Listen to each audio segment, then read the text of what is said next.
السلام عليكم، مرحبا بكم في قناة الشيف منيرة. اليوم باش اوريكم طريقة تحضير برغل عصبان الدوارة. المقادير: 3 عصبانات، 2 كعبات طماطم مبشورة، مغرفة تاع ماكلة وشطر طماطم معجونة، مغرفة كبيرة فلفل مرحي، مغرفة صغيرة هروس، مغرفة صغيرة كركب، مغرفة صغيرة فلفل أكحل، مغرفة صغيرة ملح، 2 بروج قرعة، فلفل أخضر، و2 عروق سفنارية، كاستي زيت زيتونة، 300 غرام برغل. ونبداو. تو اول حاجه ناخذوا طنجره نحطوا فيها لترتين ماء حراره الغرفه، نزيدوا عليهم طماطم المبشوره، طماطم معجونه، والفلفل الهروس، فلفل مرحي، والكركب، والفلفل الاكحل، والملح. وراحنا حطينا البهارات الكل على البارد. نكملوا نزيدوا 3 عصبانات وكل عروق سفناريه، على خاطر السفناريه تحب لها تطيب نحطوها من الاول. واخر حاجه نزيدوا فنجان زيت ونخليوه شويه منه للبرغل ونحطوه على الغاز يغلي.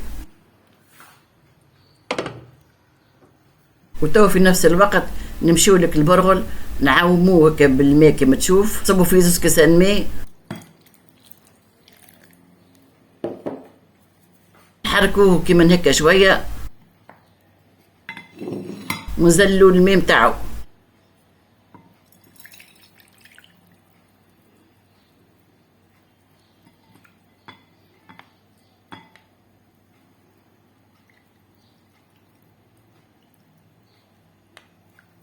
ونزيدوا عليك شويه زيت اللي قعدتنا في الفنجان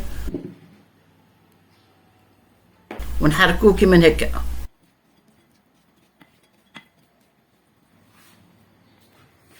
ونحطوه في الكسكاس يفور مع العصبان.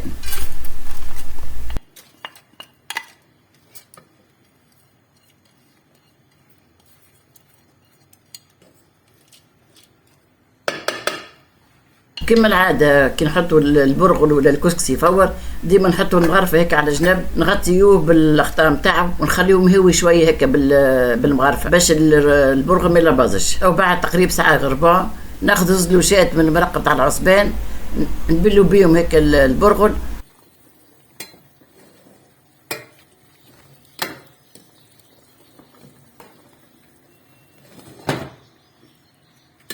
ونحركوه شويه. وماذا بيك الكسكاس ديما تحطوا اكثر من الشطر نتاعو فوق الطنجره باش المرق ما يبرتكش. واذا كان ما تنجمش تولي تحط شقاله تحت الكسكاس وتبلوا في عقلك، وبعد ترجع تغطيك من هكا. تو بعد تقريبا نص ساعه نعاودوا مره اخرى نبلوا البرغل نتاعنا ب2 لوشات مرق.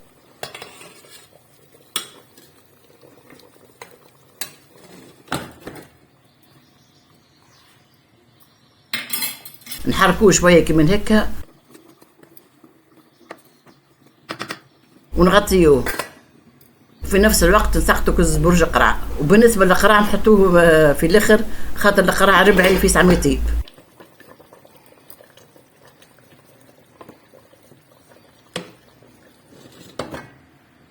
تو بعد تقريبا ساعه غربا كي نشوفوا القرع نتاعنا طاب نطلعوا هاك العصبانات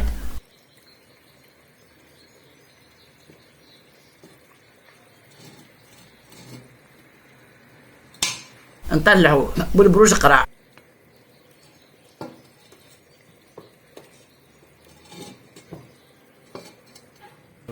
وتوا نصبوا البرغل نتاعنا في الطنجره باش نجمروه.